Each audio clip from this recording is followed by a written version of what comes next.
बिस्मिल्लाहिर्रहमानिर्रहीम। बच्चों, हम सेट्स पे बात कर रहे थे। आज हम इसको कंटिन्यू करेंगे ऑपरेशंस ऑन सेट्स के साथ। देखिए, यहाँ पे हमारे पास 4 टाइप्स ऑफ ऑपरेशंस हैं सेट के ऊपर। There are 4 types of operations on sets. एक ऑपरेशन है हमारे पास यूनियन, दूसरा ऑपरेशन है इंटरसेक्शन, थर्ड है हमारे पास बच्चों कॉम्प्लीमेंटेशन,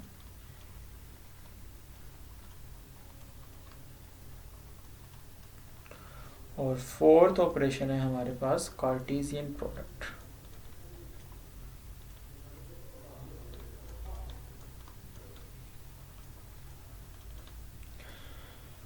अब इनके अलावा जो दूसरे ऑपरेशन हैं हमारे पास बच्चों, वो इन्हीं से मिलकर बनते हैं। जो बेसिक हमारे पास ऑपरेशंस हैं सेट के ऊपर, वो ये 4 ही ऑपरेशंस हैं। सबसे पहले हम डिस्कस करते हैं यूनियन को।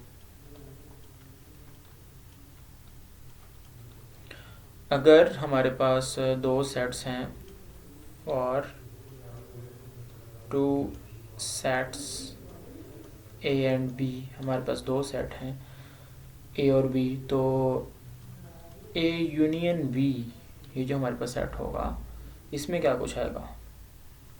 तो बच्चों, इसके अंदर, इस सेट के अंदर एक्स ऐसे एलिमेंट आएंगे जो ए से बिलोंग करते हो या बी से बिलोंग करते हो। एक्स बिलोंग टू ए और एक्स बिलोंग टू बी, ए में हो या बी में हो तो वो इस सेट के अंदर आ जाएगा। जैसे इसके हम एक एग्जांपल ले लेते हैं। आपके पास एक सेट है 1 2 3 और बी सेट है हमारे पास 2 3 4 5।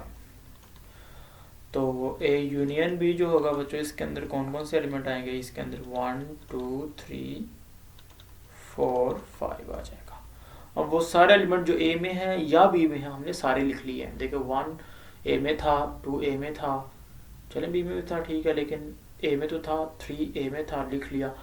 अब 4 ए में नहीं है लेकिन बी में तो है, तो हमने लिख लिया, और 5 बी में तो है, तो हमने 5 भी लिख लिया। तो वो सारे एलिमेंट जो ए में हो या बी में हो, वो सारे हम ए यूनियन बी में लिखते हैं। अब देखें, अगर हमारे पास यहाँ से एक स्टेटमेंट आती है कि अगर x belongs to A union B, अगर ये बात आती है तो हम यहाँ से कह सकते हैं then we can say that कि x बिलोंग्स टू ए और x बिलोंग्स टू बी, हम ये बात कह सकते हैं। और अगर बच्चों हमारे पास ये बात आए कि अगर x does not belong to A union B, x A union B में नहीं है, तो इसका मतलब होगा कि x ना तो a में है ना b में है, क्योंकि अगर किसी एक में भी होता फिर वो यूनियन में आ जाता। इसका मतलब है अगर x a यूनियन b में नहीं है तो x does not belong to a and x does not belong to b। वो ना a में है और ना वो b में है। ये बात हमें बड़ी क्लियर होनी चाहिए कि अगर a यूनियन b में कोई एलिमेंट होगा तो वो a में होगा या फिर b में होगा। हो सकता दोनों में हो, लेकिन एक में ज़रूर होगा। और अगर कोई एलिमेंट यूनियन में नहीं है तो वो ना ए में है ना बी में है, ये कंफर्म है, क्योंकि अगर किसी एक में भी होता फिर वो यूनियन में आ जाता। ये बात आपने याद रखनी है। इसके बाद बच्चों हम बात करते हैं इंटरसेक्शन की।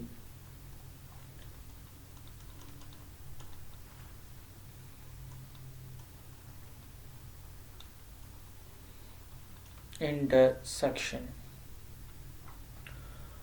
हमारे पास 2 सेट हैं for 2 sets A and B, 2 set है हमारे पास, तो इनका इंटरसेक्शन ए इंटरसेक्शन बी किसके इक्वल होगा? इसमें वो एलिमेंट आएंगे जो ए में भी हों, x belongs to A and x belongs to B.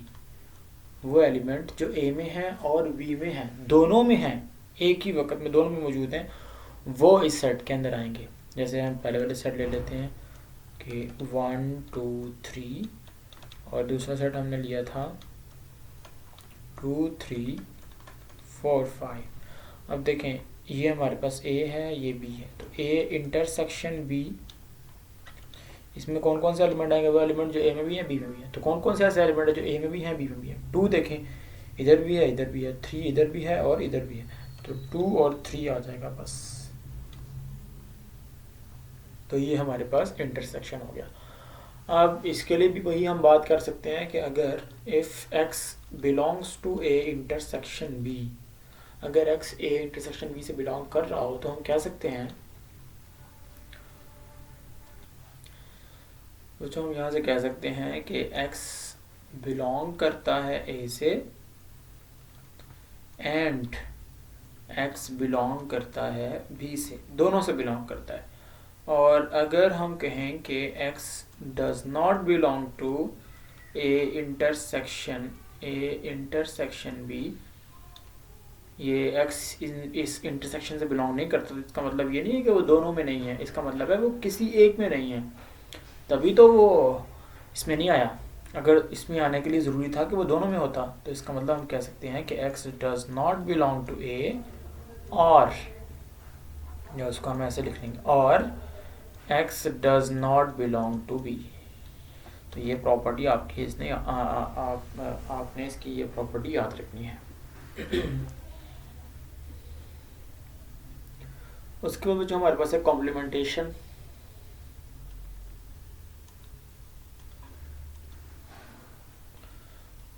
Third property है कॉम्प्लीमेंटेशन।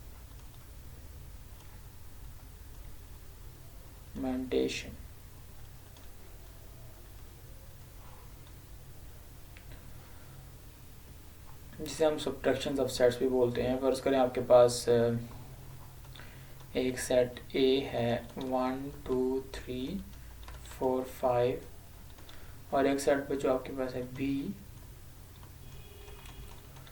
4 5 6 7, ये हमारे पास सेट है।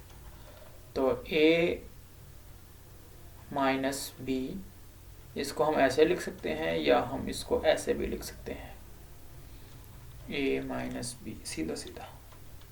तो जो इसके अंदर वो एलिमेंट होंगे जो ए में हो और बी में ना हो, x such that x belongs to A, ऐसे एलिमेंट जो ए से बिलोंग करे, and x does not belong to B, तो इसमें वो एलिमेंट होंगे।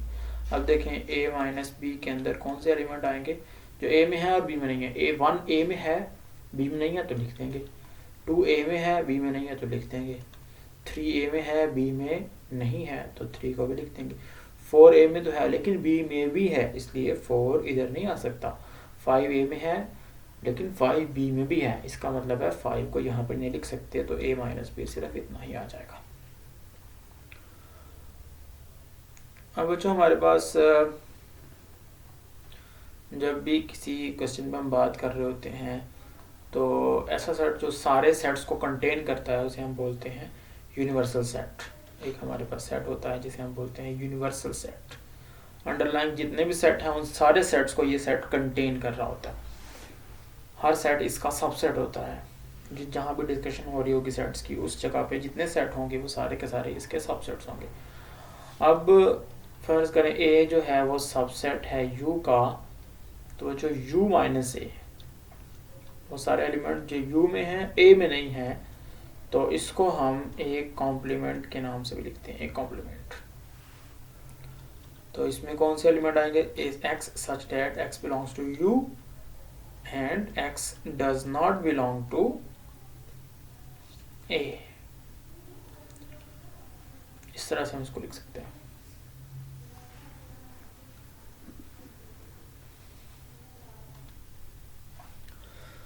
तो अगर हम इस कॉन्सेप्ट को वेन डायग्राम पे लेके जाएं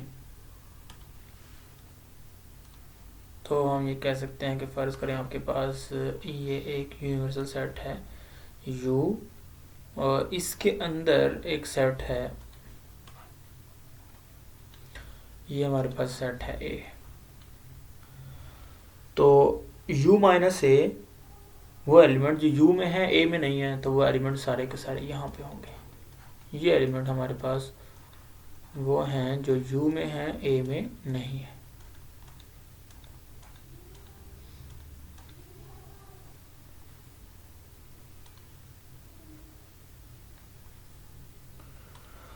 अब देखें मुझे, ये हमारे पास ये जो एरिया है आपको मैंने दिखाया, ये हमारे पास एरिया है एक कॉम्प्लीमेंट का। अब अगर if x belongs to a, अगर x a में है, इधर है, तो वो एक कॉम्प्लीमेंट में नहीं है क्योंकि एक कॉम्प्लीमेंट तो बाहर है। Then x does not belong to A complement, हम ये बात कह सकते हैं। और इसी तरह अगर x बिलोंग करे एक कॉम्प्लीमेंट को, then we can say that x does not belong to a, ये बात हमें कह सकते हैं। तो मुझे ये चीज़ें आपने याद रखनी है। और इनका इंटरसेक्शन एम्प्टी सेट होता है हमेशा। ए इंटरसेक्शन ए कॉम्प्लीमेंट, ये हमारे पास एम्प्टी सेट है, इनमें कोई भी एलिमेंट कॉमन नहीं होता।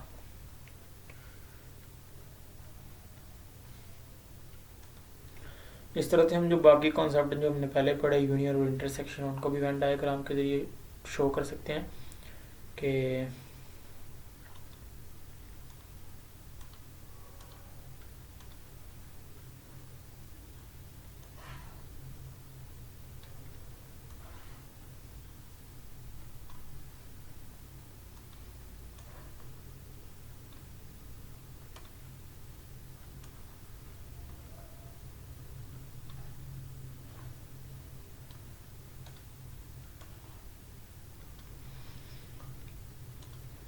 यहाँ पे बच्चों हम बात करेंगे यूनियन की, और यहाँ पे हम बात कर लेते हैं इंटरसेक्शन की।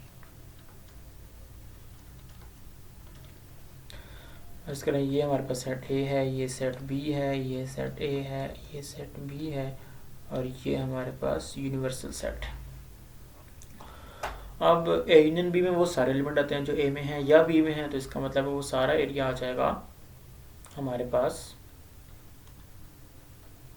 जो ए में है और बी में है। ये सारा एरिया बच्चा हमारे पास आ जाएगा। इसको हम कलर चेंज कर लेते हैं। तो ये सारा का सारा एरिया जो है हमारे पास, ये ए में है या बी में है, ये सारा यूनियन में आ जाएगा। लेकिन जो इंटरसेक्शन होगा उसमें सिर्फ वो एरिया आएगा जो ए और बी में कॉमन है। तो ए और बी में कॉमन कौन सा एरिया, ये वाला एरिया देखें, ये वाला एरिया जो है ये ए का भी है और बी का भी है। तो सिर्फ ये वाला एरिया हमारे पास इंटरसेक्शन में आएगा। बट यहाँ पे तो हमारे पास ए और बी का जितना सारा एरिया है वो सारा का सारा यूनियन में आ जाएगा। इसी तरह बच्चों हमारे पास एक और बहुत अच्छा कॉन्सेप्ट है कि ए माइनस बी जो है वो इक्वल होता है ए इंटरसेक्शन बी कॉम्प्लीमेंट के, जिसको हम वेन डायग्राम के जरिए भी शो कर सकते हैं कि ये इक्वल होता है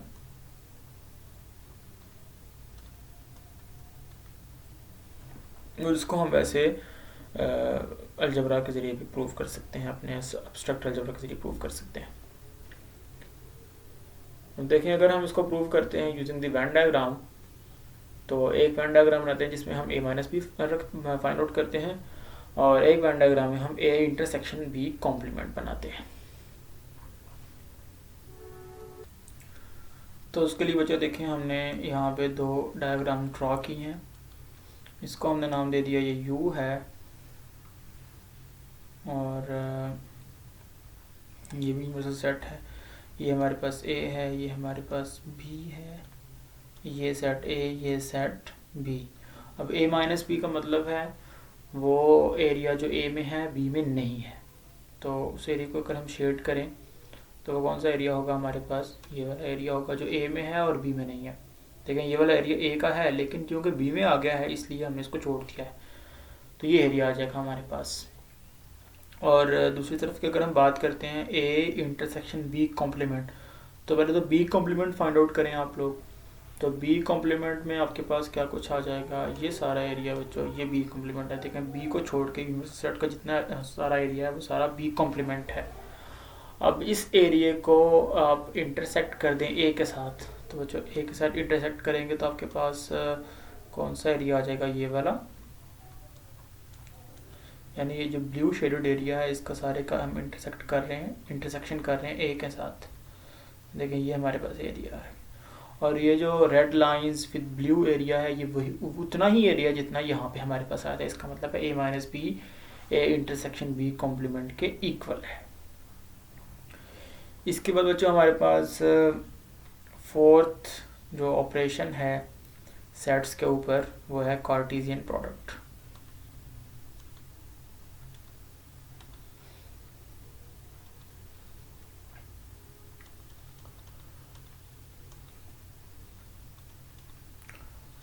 कार्टेशियन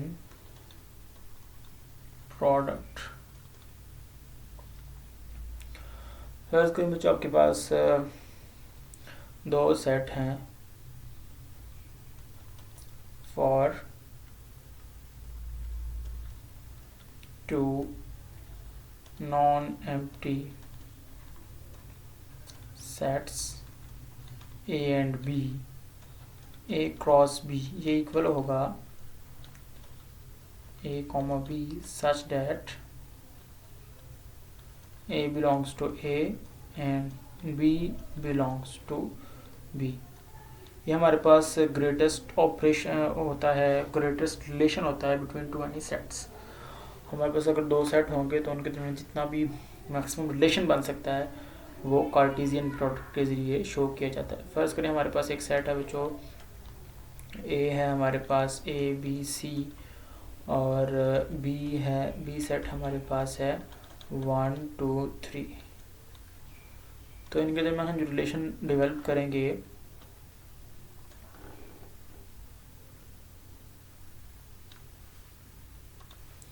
इसका यहाँ पे हमारे पास है ए बी सी 1 2 3, ये हमारे पास ए सेट है और ये बी सेट है। अब कार्टेशियन प्रोडक्ट जो है वो ए किस किस के साथ ज्वाइन हो सकता है, देखिए बच्चों यहाँ से A1 के साथ ज्वाइन हो सकता है, A2 के साथ, A2 के साथ भी ज्वाइन किया जा सकता है, A को 3 के साथ भी ज्वाइन किया जा सकता है,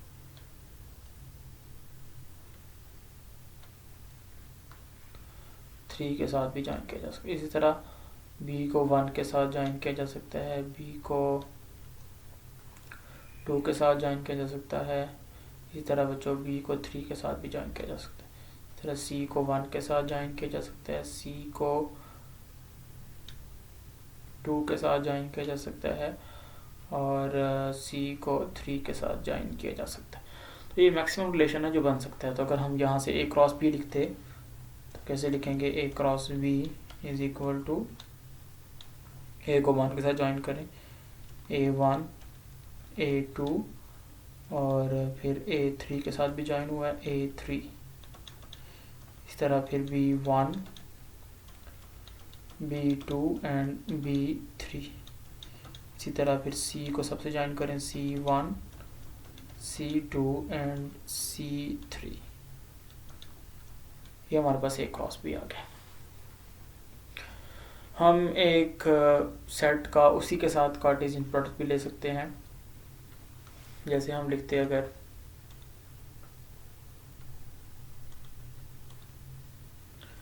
अगर हम जो A क्रॉस A लिखते हैं तो हम क्या लिखते हैं यहाँ पे A comma B A comma C, फिर B comma A B comma B B comma C, और फिर हम लिखते हैं C comma A C comma B and C comma C, इस तरह से हम इसको लिख सकते हैं। और हम इसको अगर स्टेबिलिटी फॉर्म में लिखें तो हम क्या लिखेंगे कि x y such that x y belongs to A, x और वाई दोनों ए के एलिमेंट हैं। तो ये हमारे पास 2 टपल्स का एक सेट है, इसको हम इस तरह से लिख सकते हैं। इसी तरह अगर वो जो हमारे पास 3 टपल्स का सेट आ जाए A3, तो उसमें हम क्या लिखेंगे, उसको हम ऐसे लिखेंगे कि x Y Z such that x Y Z ये सारे के सारे एलिमेंट हैं ए के, और इसको हम ए क्रॉस ए से डिनोट करेंगे। इस तरह अगर हमारे पास ए एन आ जाए तो इसका मतलब होगा ए क्रॉस ए, और ये कितने टाइम्स आएगा हमारे पास, एन टाइम्स। और इसमें किस तरह का एलिमेंट हो गया हमारे पास, इसमें इस तरह का एलिमेंट हो गया x1 x2 x3 up to so on xn such that xi belong to a। ये सारे के सारे हमारे पास बिलोंग करते हैं a से। तो इसको हम बोलते हैं, इसके एलिमेंट्स को हम बोलते हैं n टपल्स। इसको क्या बोलेंगे, इसको बोलेंगे 3 टपल्स। ये 2 टपल्स का सेट है। तो इन चीज़ों को आपने याद रखना है।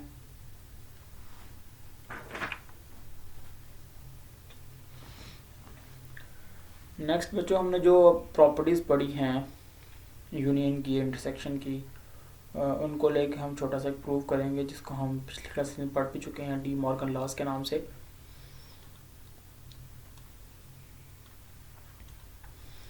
देखिए हम पढ़ चुके हैं डी मॉर्गन लॉस। आपको थोड़ा सा आइडिया होगा कि हम प्रूफ्स किस तरह से करते हैं। डी मॉर्गन लॉस में हमारा पहला लॉ था कि A union B complement equal होता है A complement intersection B complement के, और सेकंड था हमारे पास A intersection B complement equal होता है A complement union B complement. देखिए बच्चों, फर्स्ट का हम प्रूव करते हैं। सबसे पहले तो ये बात समझिए कि अगर हम दो सेट्स को इक्वल प्रूव करना चाहते हैं, to prove A is equal to B, अगर हम नंबर 2 सेट हैं, बजाय कितने भी बड़े सेट हैं, अगर हमने एक सेट को दूसरे सेट के इक्वल प्रूव करना, तो हम क्या करते हैं, पहली बात हम ये प्रूव करते हैं कि ए जो है वो बी का सबसेट है। फिर दूसरी बात बच्चों, हम प्रूव करते हैं कि बी ए का सबसेट है। पहले ए को बी का सबसेट प्रूव किया और फिर बी को ए का सबसेट प्रूव किया। और ये ए को बी का सबसेट कैसे प्रूव करेंगे, ए का कोई आर्बिट्रेरी एलिमेंट लेंगे और प्रूव कर देंगे कि वो बी का एलिमेंट आ गया है। तो चूंकि हमने ए का आर्बिट्रेरी एलिमेंट लिया था और वो बी का एलिमेंट निकला है, इसका मतलब है ए का हर एलिमेंट बी का एलिमेंट है। So A is a subset of B. जब बी को ए का सबसेट प्रूव करना होगा तो हम बी का कोई आर्बिट्रेरी एलिमेंट लेंगे और उसको प्रूव करेंगे कि वो ए का एलिमेंट है। तो चूंकि हमने बी का एक आर्बिट्रेरी एलिमेंट लिया था तो वो ए का एलिमेंट आ गया, इसका मतलब है बी का हर एलिमेंट ए का एलिमेंट है। So B is a subset of A. जब ये दोनों बातें प्रूव हो जाएंगी तो यहाँ से हम कह देंगे क्योंकि ए बी का सबसेट है और बी ए का सबसेट है, तो इसके अलावा कोई चारा नहीं है कि ए बी के इक्वल है। तो ये हमारा मेथड होगा थ्रू आउट प्रूफ्स के अंदर, जब भी हम दो सेट्स को इक्वल प्रूव करेंगे।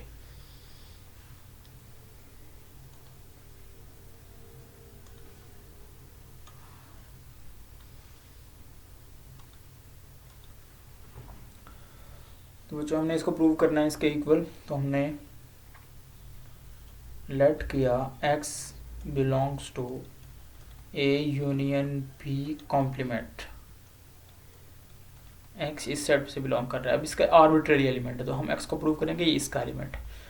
अगर x ए यूनियन बी के कॉम्प्लीमेंट में है तो इसका मतलब ये है कि x does not belong to A union B, क्योंकि उसके कॉम्प्लीमेंट में है। जो एलिमेंट कॉम्प्लीमेंट में होता है वो उस सेट में नहीं होता, इसका मतलब है x does not belong to A union B. अगर x ए यूनियन बी में नहीं है, इसका मतलब है कि x ना तो a में है एंड x ना ही b में है, क्योंकि किसी एक में होता है। मैं आपको यूनियन की प्रॉपर्टी में बता चुका हूँ ये बात। इसका मतलब ये है कि x अगर a में नहीं है तो x फिर a कॉम्प्लीमेंट में होगा, एंड अगर x b में नहीं है तो x फिर b के कॉम्प्लीमेंट में होगा। इसका मतलब होगा बच्चों कि अगर x a कॉम्प्लीमेंट में भी है b कॉम्प्लीमेंट में भी है तो हम कह सकते हैं कि x belongs to a complement intersection b complement, उन दोनों के इंटरसेक्शन में भी होगा। अब हमने तो इसका आर्बिट्रेरी एलिमेंट लिया था लेकिन ये तो इसका एलिमेंट आ गया, तो हम लिखेंगे since x is arbitrary, since x is arbitrary so, तो इसके सारे एलिमेंट ही फिर इसके अंदर मौजूद है, तो हम कह सकेंगे कि A यूनियन B कॉम्प्लीमेंट जो है वो सबसेट है A complement intersection B complement का। इसको अपने 1 का नाम दे देना है। नाउ लेट y बिलोंग्स, अब इसका एलिमेंट लें, अब इसका एक एलिमेंट लेंगे और प्रूव करेंगे कि वही इसका एलिमेंट। तो हमने y में एलिमेंट लिया A complement intersection B complement का, तो यहाँ से बच्चों हम कह सकते हैं कि y चूँकि इन दोनों के इंटरसेक्शन में है तो y बिलोंग करेगा A कॉम्प्लीमेंट में एंड y बिलोंग करेगा B कॉम्प्लीमेंट में। अगर y जो है वो A कॉम्प्लीमेंट में है तो इसका मतलब है y बिलोंग नहीं करता A से एंड y बिलोंग नहीं करता B से। अगर y इन दोनों में नहीं है तो इसका मतलब है y does not belong to A union B, क्योंकि इन दोनों में नहीं है तो इसका मतलब है यूनियन में भी नहीं होगा। तो बच्चों यहाँ से हम कह सकते हैं कि चूँकि y A यूनियन B में नहीं है तो फिर A यूनियन B के कॉम्प्लीमेंट में ज़रूर होगा। तो हम लिखेंगे since y is arbitrary, since y is arbitrary, वो तो एक आर्बिट्रेरी एलिमेंट था, इसका मतलब ये है कि A complement intersection B complement के जितने एलिमेंट वो सारे के सारे इधर मौजूद हैं, तो फिर वो इसका सबसेट हुआ। तो A complement intersection B complement is a subset of A union B complement, ये हम कह सकते हैं। इसको 2 का नाम दिया। अब देखिए हमने पहले इसको इसका सबसेट प्रूव किया, अब इसको इसका सबसेट प्रूव किया, तो हम कहेंगे from 1 and 2 A union B complement equal है A complement intersection B complement. तो चाहिए हमारे पास इसका प्रूफ कंप्लीट हो गया। इसी तरह जो दूसरा हमारे पास इसका पार्ट है A intersection B complement is equal to A complement union B complement, ये आप लोगों ने खुद प्रूव करना है एज एन असाइनमेंट। और जिस चीज़ को भी हमने वेन डायग्राम के जरिए प्रूव किया था कि A minus B is equal to A intersection B complement, बच्चों उसको भी हम आप प्रॉपर्टीज़ को यूज़ करते हुए ऐसे ही इसको भी आपने प्रूव करना है, और आपने A intersection B complement is equal to A complement union B complement, इसको भी आपने प्रूव करना है। ये आपकी असाइनमेंट है। आप लेक्चर को ध्यान से सुने और उसके बाद अपनी प्रॉपर्टीज़ को ध्यान में रखें, और इसके बाद जैसे मैंने ये प्रूव करके दिया आपको वैसे ही आप इनको प्रूव करेंगे तो बड़ी आसानी से आपसे प्रूव हो जाएंगे। अल्लाह हाफिज़।